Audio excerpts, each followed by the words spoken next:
This is a very, very personal story. But first, I'd like to say that the cheer should be for Shalima, for Alex Rosenfeld. He's an alumni, so his son is not doing well. His name's Ezra Yehuda Chaim Ben Michal Esther Sarah. Should have a for Shalima. So this is a story about my twins. This is a miracle story. And there are so many miracles that happened that I just can't even keep track. I cannot even keep track of how many miracles happened. So imagine this. The mother is pregnant. She goes to the hospital. And there are complications with this pregnancy. So basically what happened was, the first child comes out, twin number one comes out, all good. Natural, gewaldig. But then after a half hour, there's complications, 40 minutes pass, 50 minutes pass. Now, if anybody knows anything about twins, is that twins are usually 2 minutes apart, several seconds apart. This one is 58 minutes apart. And the doctors told the mother, it's either you survive or your second baby survives. But we cannot say both. And the mother calls her sisters and says, please, I need you to do me a favor.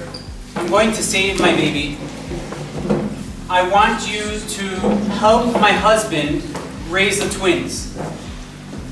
The complications there was 3. 1, the cord was wrapped around the baby's neck.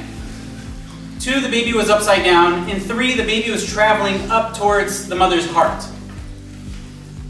So after a long surgery, after a lot of complications, the doctors had to cut the mother from the bottom all the way up to the heart. And in the end, both babies survived, as did the mother. That second baby is here today to tell you the story of his own twins. That baby was me. And that's why they call me Nisso. Not because of the miracle, but because my grandfather's name was Nisso. So, but that's the way it worked out. Recall the Pneumaka, I don't know. Today is my twins' 11-year-old birthday. And that's why I wanted to give this Oda shir, because my twins had a very, very complicated birth.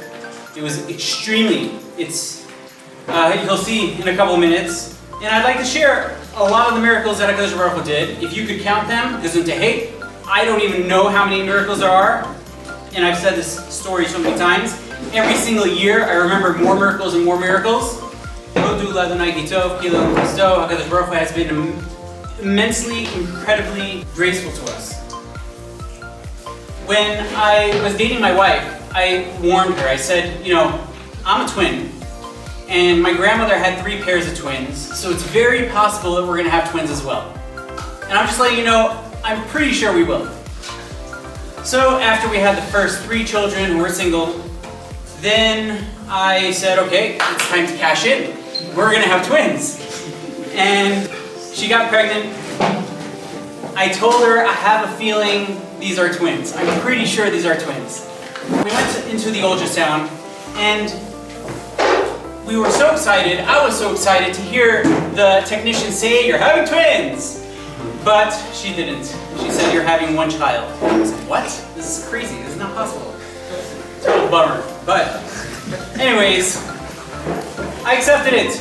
2 months later, there was a problem. The problem is that the placenta, where the baby sits, started to detach in a couple places.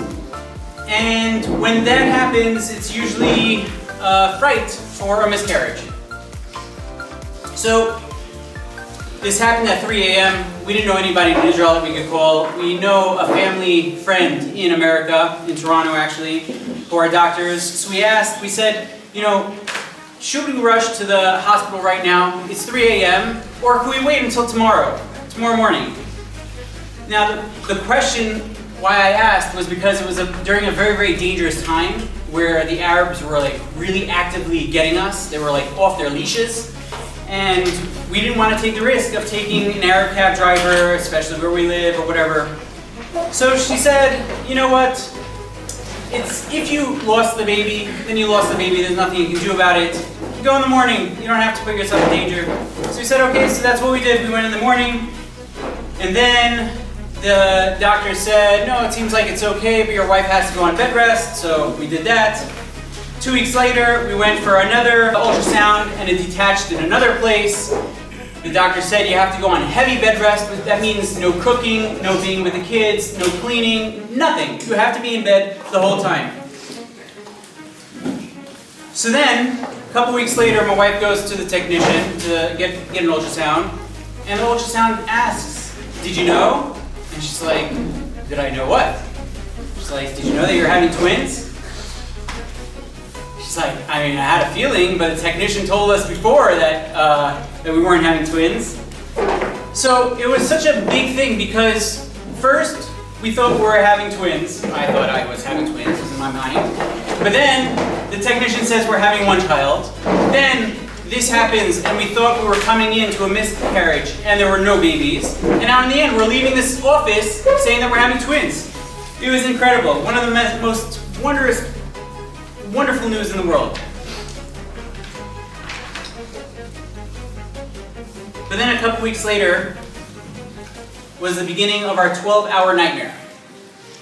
Because of complications, so she had to go to an ultrasound, have an ultrasound every 2 or 3 weeks. Now we get into the office. This was Sunday at 10 a.m. That was when our appointment was. On the 6th of Tevet. She was in month 7.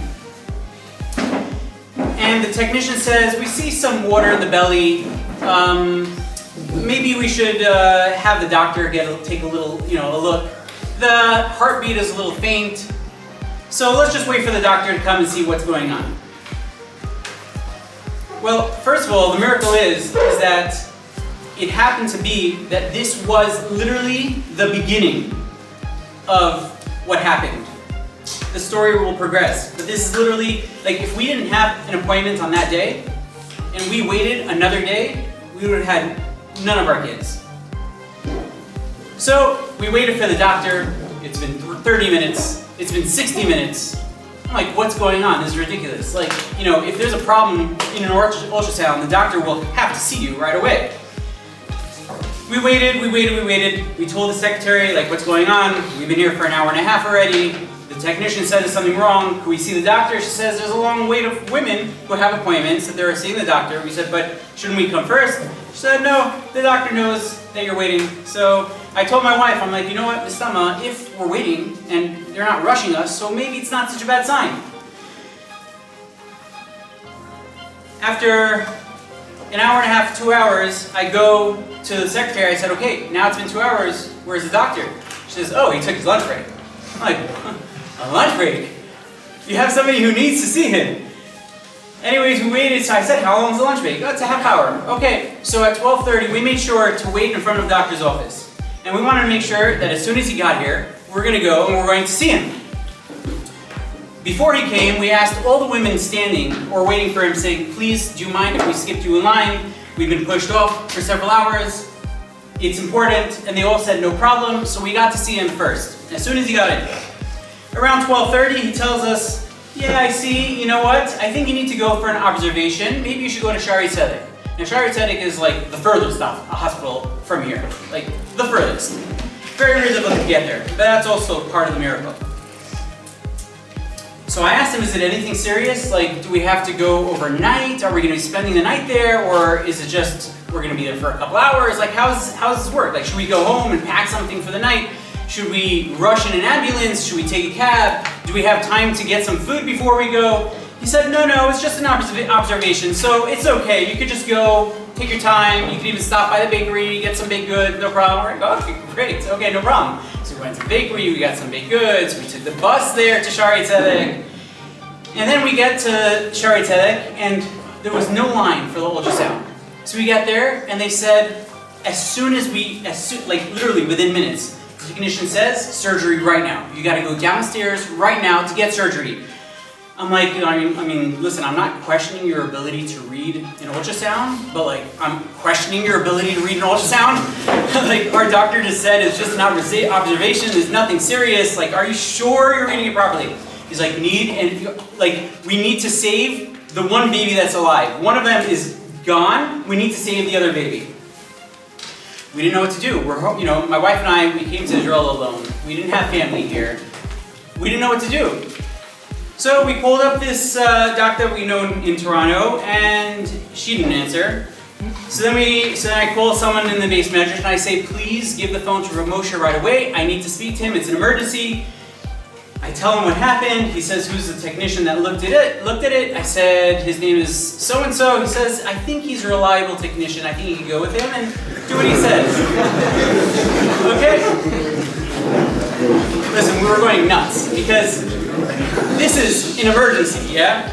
So he says, you need an emergency C-section right now. Go downstairs. I already phoned into the emergency room. They know that they're waiting for you. Go down. Okay, so we go down. We were so scared, we go down. We fill up some papers, which took about 3 minutes, and then we waited for another 2 hours. It was urgent. Now, this is also part of the miracle, and I'll tell you why. Because we waited 2.5 hours by the original place, the original doctor. Then by the time it took us to get to Shari Tzedek, which was about an hour, by the time we got the ultrasound, and then by the time they made us wait downstairs, it was about 5 o'clock in the afternoon, right? We're starting from 10 a.m. And the reason why it took so long was because we literally came in the middle of a shift change. Doctors in that hospital were working 12 hours, 18 hours, or 24-hour shifts. And it turned out that the head doctor, I'm going to call her Dr. Russian Lady, okay? It came out that this head doctor, Russian lady, heard about the complications, and she said, I don't think I could handle this by myself. I want the head doctor, who's just coming off a 24-hour shift. I'm going to ask him for his help, because he's more experienced in this. This doctor who just came off a 24-hour shift, I'm going to call him Dr. Macho, okay? You'll see why, but his mom is a macho. So she asked him, who can you give me from your shift, combined with my shift, that could help with this very complex situation? Because we need all hands on deck. So now I'm going to give you 3 views. My point of view, what I saw, my wife's point of view, what she saw, and then the doctor's, all right?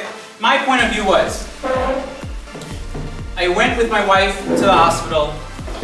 They saw what was happening. They quickly took her on the bed thing. How do you call it? Gurney. The gurney, yes. Wait, a gurney's the one that you, yes, the one that you roll? Okay. So they took her on the gurney, and it's just like in the movies, yeah? They have those 2 doors that for some reason, all of them have the obligation or they feel like saying, you can't go past this door, sir. I'm like, okay, right? So they take her in, and I couldn't go past these forbidden doors with her. But what I did see was, this is the data. It was an emergency C-section. One baby was dead. They're trying to survive to save the other baby. I was there by myself, saying to Tehillim. I see a young doctor run out of these forbidden doors, running, and I said, could you tell me anything about my twins? What's going on? Are they alive? Do I have 2? Do I have 1? Do I have none? He didn't even look at me. He didn't gesture. He didn't wink. Nothing. I was invisible. He ran out, and then 3 minutes later, I'm saying to him, I'm wondering, like, what the heck? I'm the father, and you're ignoring me? This is rude. Israel? I don't know. And then he runs down with bags, lots of bags of blood. And then he runs through these forbidden doors, and I'm like, are those for my twins? He ignores me. Israel.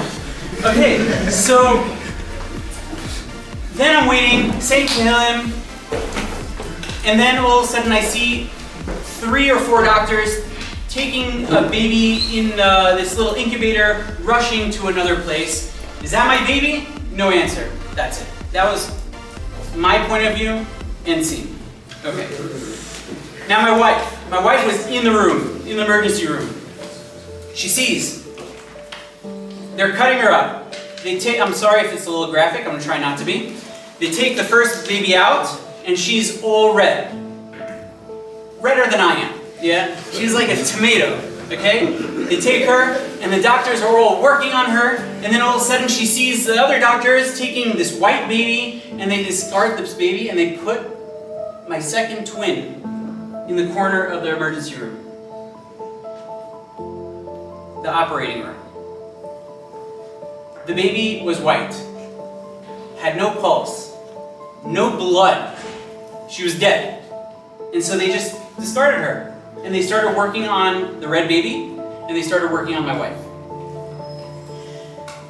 All of a sudden my wife sees Dr. Macho running, like after several minutes, running to baby, the white baby. They called her Stein Levana, white Stein. There was Stein Adoma and Stein Levana, the red baby and the white baby. That's how they called them. We didn't have names then. We didn't have Teulet Zehut, social security numbers. So he runs and he starts resuscitating the baby, and we don't know why, but then we hear the baby starts crying, and then he starts taking boss of this room. He says to the young doctor, you go to the blood bank, take as much blood as they could give you, and you don't speak to anyone, don't look at anyone, don't talk to anyone, do not take the elevators, you run there and you run straight back. That's it. And that's what happened. Why? Because both babies needed blood transfusions. That was my wife's point of view and scene. Alright. Now, what the doctor saw.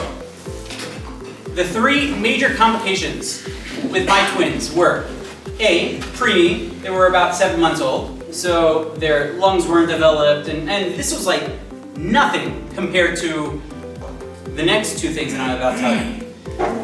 The first one was preemie, which a lot of people like heard that I had preemies, and they're all like, oh, you know, we had preemies too, and don't worry, and they get stronger. I'm like, if only you knew, right? But anyways, that's the first thing. The second thing was TTTS, twin-to-twin transfusion, which means twin-to-twin transfusion is basically when the blood flow goes into one direction, but not into the other.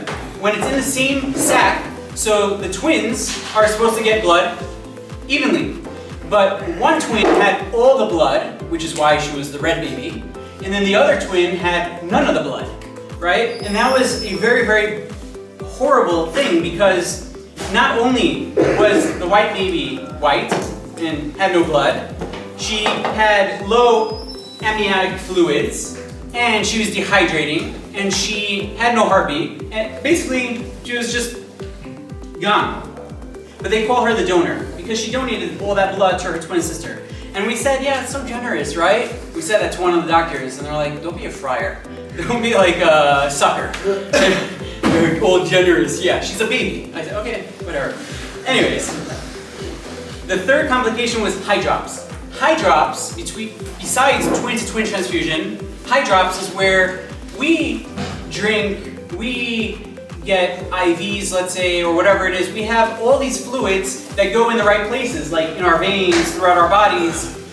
But when it comes to high drops, so it goes in between the skin. It doesn't go in the right places. It's not in the veins. So the tomato baby, the red baby, she had all this blood. It was thick. The doctor said they couldn't even take blood out of her to check the blood, because as soon as they would stick the syringe in, the needle hole was so small and the blood it was so concentrated, it was clotting.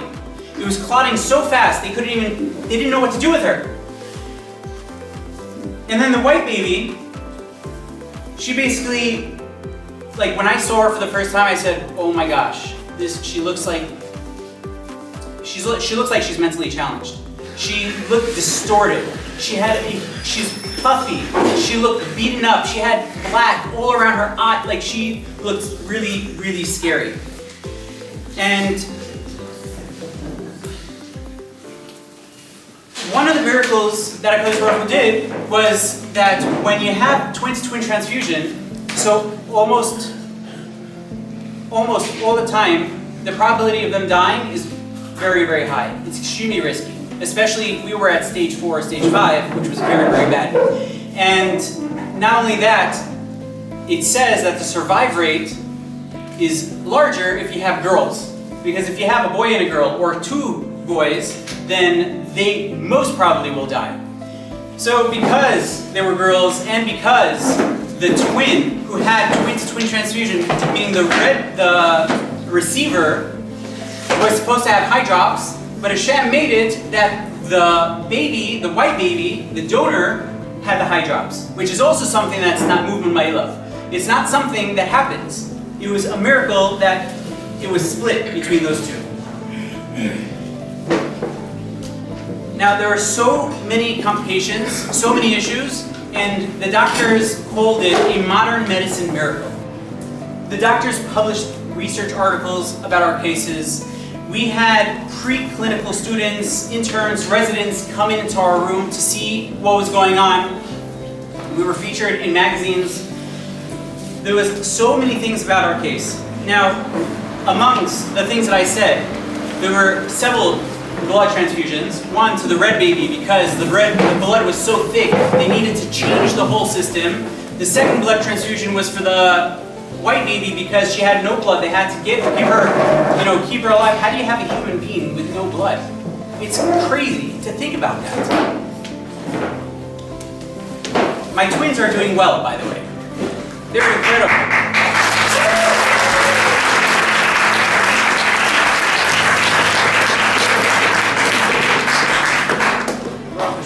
Baruch Hashem, they're thriving.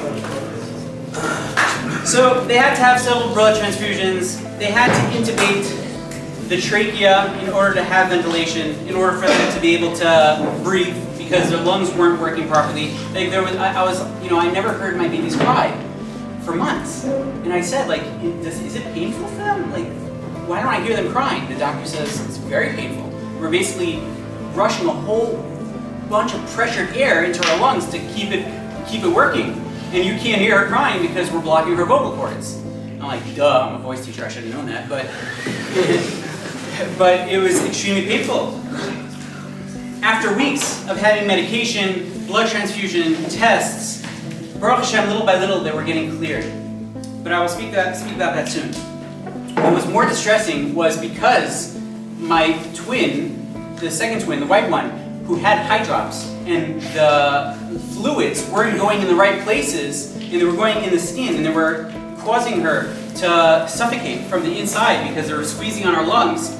So it was very dangerous because they were giving her IVs, they were giving her medication, her blood pressure was off, they were giving her so many fluids and potassium and all these things, but she wasn't urinating. So she was getting intake of a lot of fluids, but she was not urinating at all. I'll speak about that soon. But in addition to that, she had a belly button hernia. Now that healed on its own right before the scheduled surgery. The brain was swollen and her skull was getting pressured. And that also went down on its own. There was an inflammation there. They call it a decompressive craniotomy. They wanted to do it on her, but they didn't get a chance because it healed on its own. The heart valve that was we have a heart valve that opens when the mother gives birth, and the Gemara talks about the miracles that in the body, so the baby's mouth is closed, and that which is open closes, and what closes opens. So the mouth is closed in the stomach, so then when it comes out, the mouth opens. And that valve, which is supposed to be closed, which is supposed to be open, which is supposed to be closed, is open in the body, but when it comes out, it's supposed to be open in the heart. So that was a problem as well, the heart valve. But Baruch Hashem, that healed on its own without surgery as well. They said that my daughter is going to be deaf. Almost 100%. She's going to be deaf. And they kept saying, you have to go to an ENT, and we have to run these hearing tests and stuff, and I'm like, I'll check on my own. Like I used to make like weird noises to like make sure that she hears me, like or something like that. And then I see her like get scared. I'm like, okay, she has good hearing. But like there were lung issues, as I was saying. There were motor issues. She had to go to speech therapy, physical therapy for years. The doctor said, I'm not going to sugarcoat this because this is like the first several days to a week. The doctor says, if your daughter doesn't urinate in the next hour or two, she is going to die because she is suffocating and drowning from the inside because of the high drops. So now, and because she's not urinating, and because we're giving her all these fluids, and they used to put a little cotton ball in the diaper because they wanted it to absorb as much urine so that they could weigh the cotton ball to see how much that she's making so that they could measure how much medication to give her. But sometimes they had no choice. They just had to fill up with fluids because of the dehydration, because of the high blood pressure and all that stuff. So the doctor said, I'm not going to sugarcoat it. She's going to die in the next couple hours. And they were training us on what to do when the baby's dead and burials. And they said, she's crushing her lungs. Now what happened is that right after she said this, I called Rabbi Nachaliel Friedman and I called another Bachur in Yeshiva and I said, please do me a favor. Go to every sink in every outside bathroom and put up a sign that says Asher Yatzar with my daughter's names. We didn't have names yet. It was Tinok Bas, Miriam Devorah, or Tinokos. And I said, please do me a favor, you need to do this as soon as possible because the only way she's going to survive is through HaKadosh Baruch Hu. There's no other way. I'm not relying on doctors, I'm relying on Hashem. And every single day I was hopeful that HaKadosh Baruch Hu was going to help us. It was scary, but again, there was that hope in Mitachon. Within an hour, she started urinating.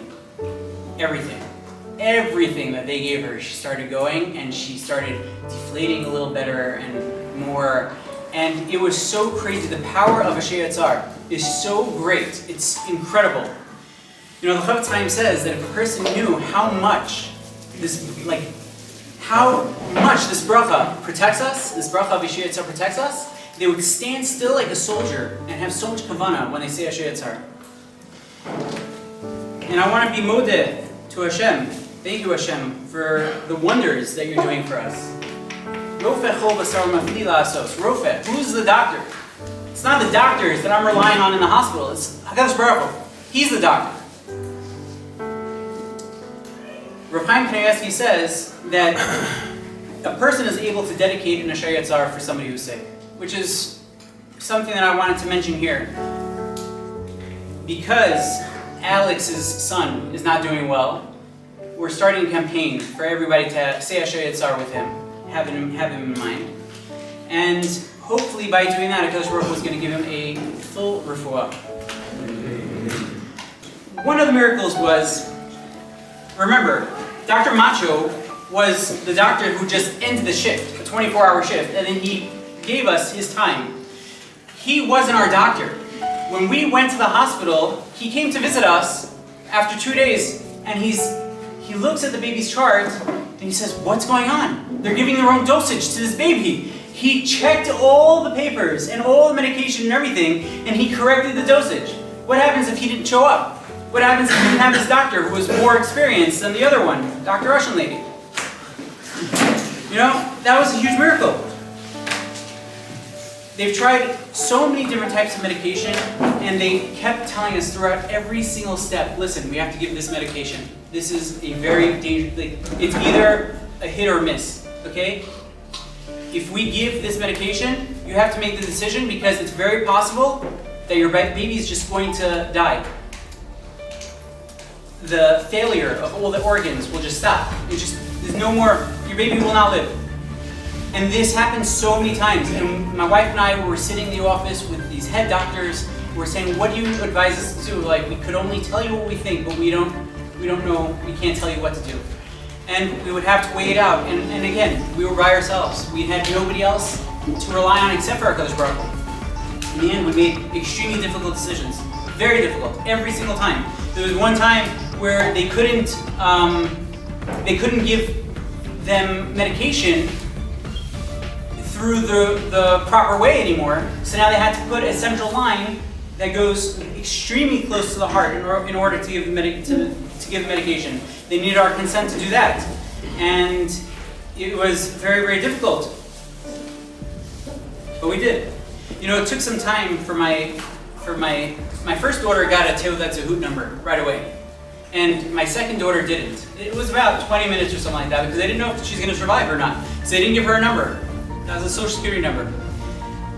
My first daughter's Social Security number ends with 301. My second one ends with 319. There's 18 chai numbers in between. It also happened to be, it was during Parashas Vayechi, which is incredible. I'll get to that soon as well.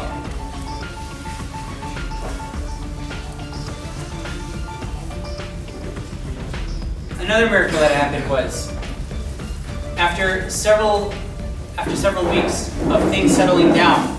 It didn't settle down until a year later, but after several weeks of us having some routine, I went back to the original doctor who made us wait in that office, and I told him everything that happened, and I told him I'm very, very upset. I know it's been a shemayim, but I'm very upset that you made us wait. You should not be making people wait. My neighbor in the next building had the same situation happen. She had twins with TTTS, high drops. She happened to have gone to the same exact doctor. We only know this because the doctor told her, I'm going to send you to the hospital right away. We cannot waste any time, when they saw her ultrasound. And then he mentioned that he just previously had this case. And then they heard about our case, and she asked, did you go to that doctor? I said, yes. She's like, it's because of you, my twins got the proper medical advice. Another miracle was, we had just moved into that building, into our new building. It all happened within a couple weeks. Shari Tzedek is extremely far. But we had a guy in my building who lives 2 floors above us who drives to Shari Tzedek. His job was to drive people to the hospital and back. For people who had issues with their babies, sick at home or something like that, he started this organization. What is the probability that we moved into a building where we get direct rides back and forth? And then we had also friends in the neighborhood, Nachum Shor and Rabbi Nathaniel Friedman, who drove us at nights to see our twins. We were there literally all day. We came home for 2 hours just to see the 3 other kids that we remembered we had, and to give them some attention. But really, we weren't with them for lunch, we weren't with them for dinner, they were in school in the mornings. The neighborhood, all the neighbors were cooking for our twins the whole time. They were raising our children for the first 3 months, because for 3 months we were in the hospital the whole time. There are so many miracles that happen. You know, I did research on what can help our babies. And obviously, Tefillah, Torah, like I had a whole bunch of names printed out of my twins, and I gave it to everybody. I made sure everybody in Shiva had the names in front of them to learn for. It says that if you sing to your twins every single day, so they know or they feel they're loved, if you visit them, if you're with them, if you talk to them, if you physically touch them all the time, you have to give them a reason to fight. That's what the research said. There's a study that says that if you speak to a snowflake, or if you say affirmations, I mean, it sounds retarded, but if you have a snowflake and you say, oh, you're so cute, and you're such a good snowflake, and then you have another snowflake and you say, oh, you're such a poopy snowflake, and you're not, nobody wants you. You know, or also with plants, they have this. They have like plants, and you sing to the plants, and you water the plants, and you give it sunlight, and then you have the plants, and you put it away from sunlight, and you say you're not worthy, and then they just die. Right? So there are things like this. You know, if you give affirmation, if you show the person that you care about them, then they start to feel good, and they start to feel healthy. Right? We are composed mainly of water. We have 80% water in our blood, our lungs, our brain, throughout our body. Which is why it's so important to say nice things to your friends, to say nice things to your spouse, to say nice things to your family. You know, when we went to the NICU, the first 3 kids we had, they came out naturally. They were so nice. It was like, you go to the pregnancy ward, and everyone is so happy, and you have a baby, and it's so beautiful. So beautiful. And then with the twins, they sent us downstairs. We went to the NICU, which is a whole different world. In that world, anything could go wrong at any minute, any moment. For example, there was a lady with us in the NICU, and her baby wasn't able to eat properly, so they had to put a tube through the stomach to let the baby eat. For 2 months, we were together, and they said finally the baby is going to be able to go home. So the mother was afraid. Just some lady from LA. She's like, I don't feel comfortable taking the baby by myself, and I don't know how to do it. They're like, don't worry. You're the mommy. We're going to make sure that you're comfortable doing it. And so after several days of training, they felt, okay, she's ready to go home. The next morning we get there and we said, oh, finally she went, she left. They said, the baby didn't make it. Like, really? Like literally, you were about to go home and start your life, and the baby didn't make it? It was so scary. We once came, my wife and I came to the hospital, and the way it works in the NICU is that if there has to be a procedure done, they have to remove all the other babies. They put all the other babies into the room, and then they make the procedure on the baby that has to be there. And I remember we went to the room, we're like, where's our baby? They're like, oh, we have to do a procedure, go to the other room. We go to the other room, and they're not attached to the machines. We were like, what? We ran to the doctors, we're like, well, our baby's not attached to the machines. They can't breathe without the machine. They can't do anything without the machine.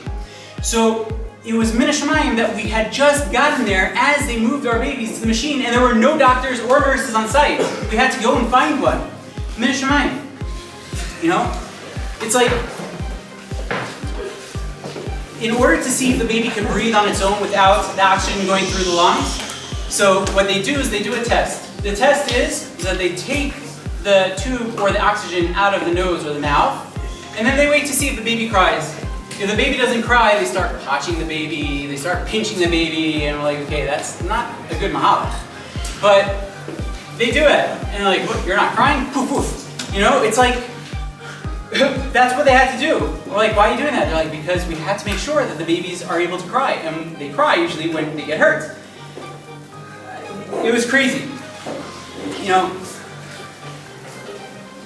when we were thinking of names, the names we came up with, for sure, Malka. I wanted my baby to be named Malka, number 2, the one that was discarded. Because I was telling people, please pray for my princess, so that she grows up to be a queen. And then I was thinking, for the first one, maybe we should do Menucha. Menucha is a nice name, I told my wife. Like the first day, I said, Menucha is a nice name. She's like, why? I said, because Menucha is a nefesh. We didn't have to worry about her so much. She had to get a blood transfusion, but that was fine. And then, after a day, she started declining. And I told my wife, I don't want Menucha anymore as a name, because now Menucha Senefesh is like death. So I don't want to have that in mind. So for 5 days, they didn't have a name. And I have a friend who called me up and said, name your babies already. We need a name. It is a segula that if we know who to pray for, then it helps. So I said, and it was Tet B'Tevet, it was a fast day. I said, but I already went to Shachris. What am I going to do? They're like, well, it's a fast day, so you could go name her during the mincha. I said, there's 5 minutes until Bay starts mincha. It was 5 minutes to 3. Back then it was 3 o'clock. So I call my wife up. I say, Miriam, we need a name. We got to name her right now. What can we think of? Sarah, Rachel, no, we can't name her Rachel because that was my first daughter's name. But what can we name? She's like, you always tell me that a name has siyata shmaya. There's like a certain ruach hakodesh or something that HaKadosh Baruch Hu gives the parents, yeah? I want you to go to Parashat Vayechi, which is this week's parsha. So we went to Parashat Vayechi, like, and she says, go to Perek this and pasuk this. I said, okay. This week's parsha.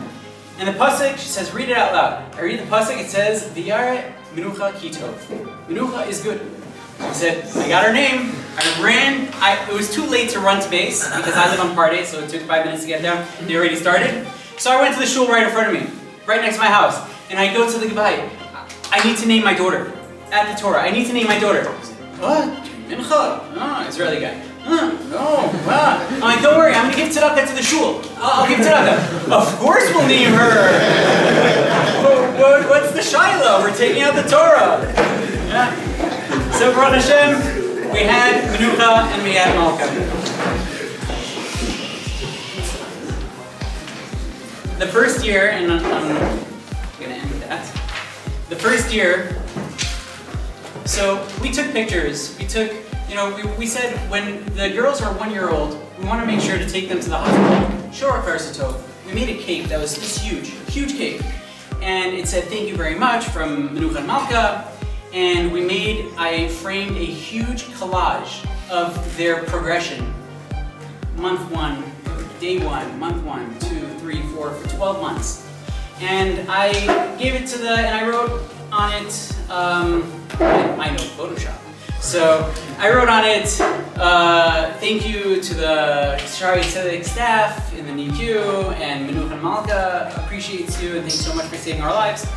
Yeah, it was very, very cute, corny, whatever. Anyways, so we come with a big cake, we came with a big picture, and we wanted to see everybody.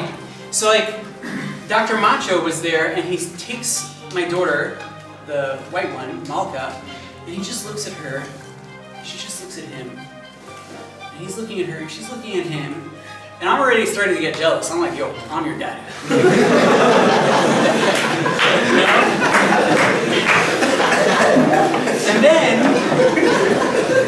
And then he starts crying. So I say, forgive me for asking, but like, you're like a macho, big guy, strong. Why are you crying? Ugh. Why are you crying? And he goes, because I need to tell you something. When I saw her twitch in the corner of my eye, I had 2 decisions to make. There's 2 options. One is that either I resuscitate this baby, and I know that I'm going to have 2 young parents. I'm going to have 2 young parents, or 11 years old, whatever. They're going to have an extremely hard life. They're going to be running from doctor to doctor. They're going to be doing tests, have more decisions to make. They're probably going to have a deaf and a brain damaged child. Brain damage. Like, they really thought my twins would be brain damaged. So that was one option. The other option is, I'll save the baby. I'll not save the baby. Let her be. And it'll give you guys an easier life. She's not suffering. No pain. She's already almost dead. Or she is, but those were the 2 options. And now I see your daughters. And I never thought for a second there was a third option of resuscitating her and you having a hard life, but a healthy baby. And that's why I'm crying.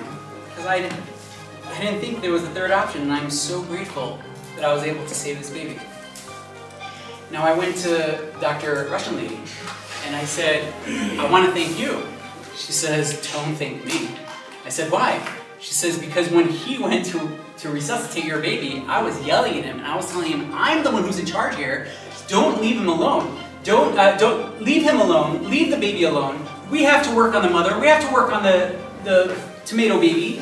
You cannot deal with this. We don't have time for this. And he discarded everything that I said. So you have nothing to thank me about. I said I do. Because the reason why he was on scene was because you put aside your ego and you said, I can't take this complicated case. And I need your help. And because you did that, I'm grateful. It's 11 years later, I gave this speech last 6 years ago, and the only problem is thick glasses. They can't see very well, but like a lot of people have thick glasses, and hopefully it'll get better. And my twin, the one who was dead, had stuttering issues, which she doesn't anymore. And they said that she was going to be deaf, and I saw that she wasn't deaf. And not only is she not deaf, she's not even tone deaf. She could sing very nicely. And she also has good memory, and she could say more Tehillim by heart than I can. I am so grateful to HaKadosh Baruch Hu. I'm grateful that I witnessed Tchias Mason. I'm able to say that, Baruch Hashem.